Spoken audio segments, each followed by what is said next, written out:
Kapag naramdaman ng isang babae ang tunay mong value, hindi siya laging aamin. Minsan, ang pinakamalaking kumpirmasyon ay makikita mo sa mga bagay na hindi niya sinasabi. Maraming lalaki ang naghihintay ng isang malinaw na senyales.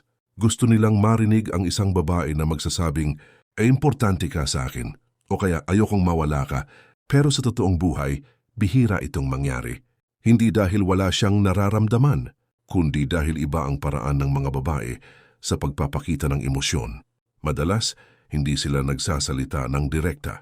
Mas pinipili nilang ipakita ito sa kilos, sa maliliit na pagbabago ng ugali, at sa paraan ng pakikitungo nila sa isang taong nagsimula ng magkaroon ng halaga sa buhay nila.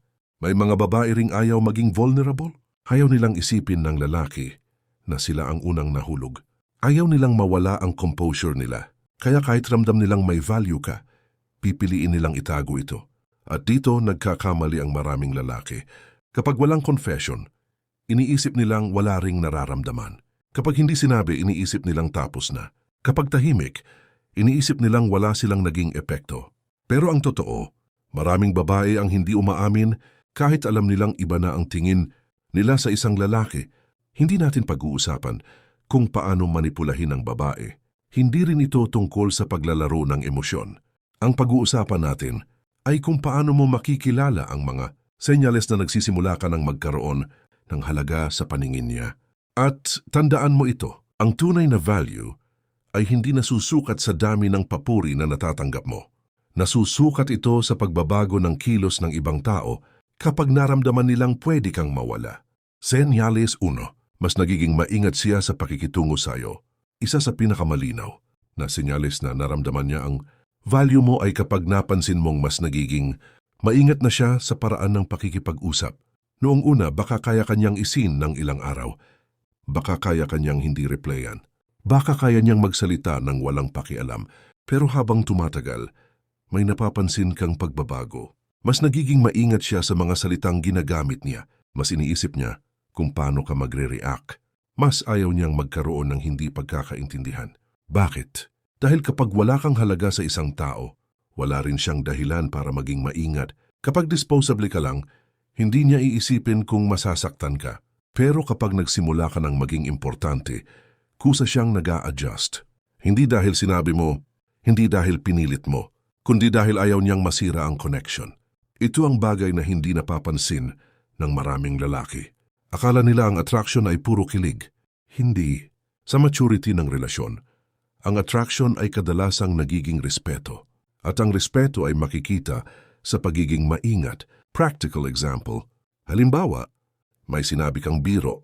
Noong una, tatawanan ka lang niya o baka barahin ka pa. Pero ngayon, mapapansin mong kapag medyo sumobra ang biro niya, agad siyang magsasabi ng, "Uy, joke lang ha." O kaya, "Hindi ko intensyon na ma-offend ka. Simple lang pakinggan." Pero malaking pagbabago iyon. Ibig sabihin, mahalaga na sa kanya ang magiging epekto ng salita niya. Isa pang halimbawa, nagkaroon kayo ng maliit na tampuhan. Noong una, baka kaya niyang hayaan iyon ng isang linggo. Pero ngayon, kahit hindi siya direktang humingi ng sorry, gagawa siya ng paraan para bumalik ang normal ninyong usapan. Magsisend ng meme, magre-react sa story mo, magtatanong ng simpleng, "Kumusta?" Hindi niya sasabihing namimiss ka niya, pero ipinapakita niyang ayaw niyang manatiling malamig ang sitwasyon. Deep inside, kapag may value ang isang tao sa atin, tumataas ang fear of losing the connection. Hindi man ito conscious, natural itong nangyayari. Kaya kung napapansin mong mas nagiging maingat siya kaysa dati, huwag mo agad isipin na nagbabago lang ang mood niya.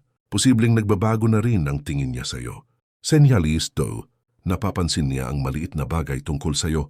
May kasabihan, hindi napapansin ng tao ang mga detalye ng isang taong wala siyang pakialam. Kapag nagsimula niyang mapansin ang maliliit na pagbabago tungkol sa iyo, may ibig sabihin niyon.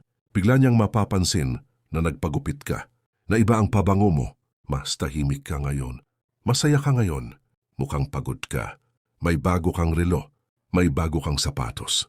O kaya sasabihin niya, parang hindi ka okay. Ang tanong, paano niya napansin iyon kung hindi ka naman nagsabi? Simple, dahil mas nagiging attentive na siya sa'yo. Hindi mo mapapansin ang detalye ng isang taong hindi mahalaga sa'yo. Subukan mong isipin, ilang tao ba ang nakakasalubong mo araw-araw? Pero ilan lang ba talaga ang natatandaan mo? Kaunti lang. Ganito rin ang isip ng isang babae. Hindi niya kayang bigyan ng parehong atensyon ng lahat. Kapag ikaw ang isa sa mga taong napapansin niya, kahit maliliit na pagbabago lang, ibig sabihin may espasyo ka na sa isip niya.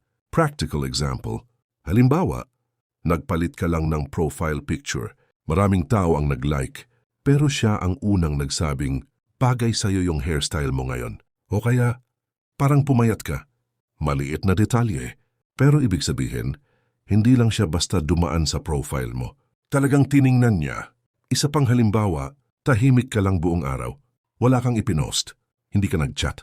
Pagkatapos siya mismo ang magme-message, okay ka lang? Hindi ito automatic na ibig sabihin mahal ka na niya.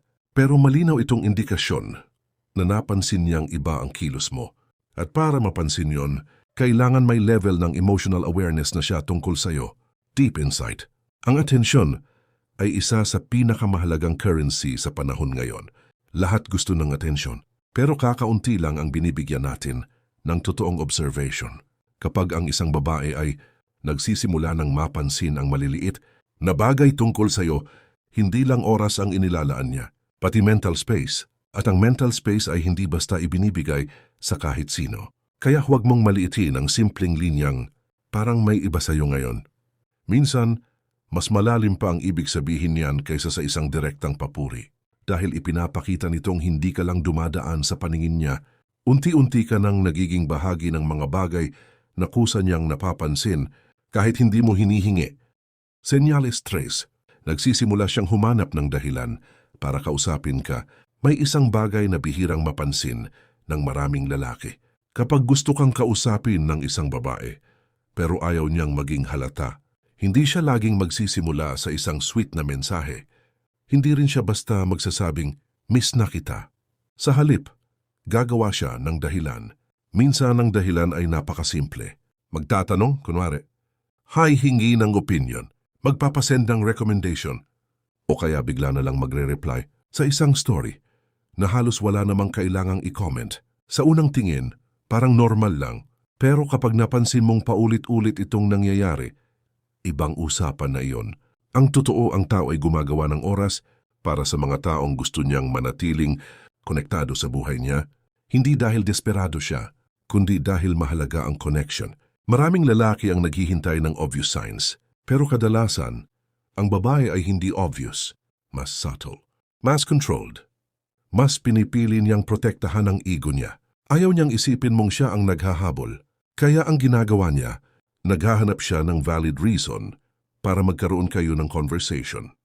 Hindi dahil kailangan niya talaga ang sagot, kundi dahil gusto niyang makita kung paano ka makipag-usap, kung paano ka mag-react, kung pareho pa rin ba ang energy mo. Practical example. Halimbawa, isang linggo kayong hindi nag-usap. Bigla siyang magme-message, uy, alam mo ba kung saan maganda kumain dito? Pwede naman niyang i-search yun sa internet. Pwede siyang magtanong sa ibang tao. Pero bakit ikaw? Dahil minsan ang tanong ay excuse lang. Ang totoong hinahanap niya ay conversation. Isa pang halimbawa, nag-post ka ng simpleng picture ng kape. Wala namang espesyal, pero magre-reply siya. Masarap ba diyan? Hindi naman talaga tungkol sa kape ang usapan. Ang gusto lang niya ay magkaroon ng pagkakataong makausap ka. Kung wala kang halaga sa kanya, malamang i-scroll lang niya iyon.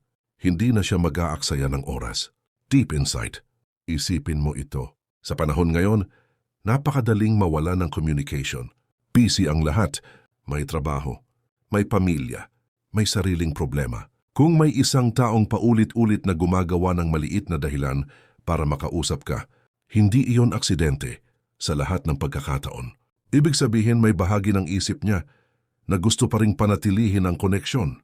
Hindi niya kailangang umamin. Ang consistency ng effort ang nagsasalita. Pero tandaan mo rin ito. Huwag mong piliting lagyan ng kahulugan ang bawat message. Thanasan Bayulig ay better. Hindi isang beses, hindi dalawang beses, kundi paulit-ulit. Doon mo makikita kung tunay na interesado siyang manatiling bahagi ka ng buhay niya. Kung may natutunan ka sa video na ito, tandaan mo ang isang bagay. Ang tunay na value ng isang tao ay hindi kailangang ipilit, Hindi mo kailangang habulin ang validation ng ibang tao para patunayan na importante ka. Dahil kapag nakita ng isang tao ang kalidad na dala mo, mararamdaman niya iyon sa paraan ng pakikitungo niya sa'yo. Minsan hindi niya sasabihin, minsan hindi siya magiging direkta, pero makikita mo sa effort, sa consistency, at sa paraan kung paano niya pinapahalagahan ang presensya mo sa buhay niya. Pero tandaan din natin, huwag mong gawing dahilan ang mga senyalis na ito para umasa ng sobra. Ang pinakamahalagang bagay pa rin ay kung paano mo binubuo ang sarili mo. Mag-focus ka sa pagiging isang lalaking may direksyon, isang lalaking may respeto sa sarili, isang lalaking hindi naghahanap ng halaga mula sa atensyon ng iba, kundi nagdadala ng sariling halaga kahit walang pumapansin. Dahil ang pinaka-attractive na tao ay hindi iyong laging humihingi ng pansin, kundi iyong taong alam ang sarili niyang worth. Kung nagustuhan mo ang ganitong klaseng content tungkol sa psychology, relationships, self-improvement, at pag-unawa sa human behavior, siguraduhin isubscribe ang channel para hindi mo mamiss ang mga susunod na topic. I-comment mo rin ang tanong mo o ang experience mo. Baka ang susunod nating pag-usapan ay tungkol sa mga senyales na hindi kaniya makalimutan kahit pilit kanyang iniiwasan. Hanggang sa susunod, tandaan mo, hindi lahat ng tahimik ay walang nararamdaman. Minsan ang pinakamalalim na emosyon ay hindi sinasabi. Pinapakita ito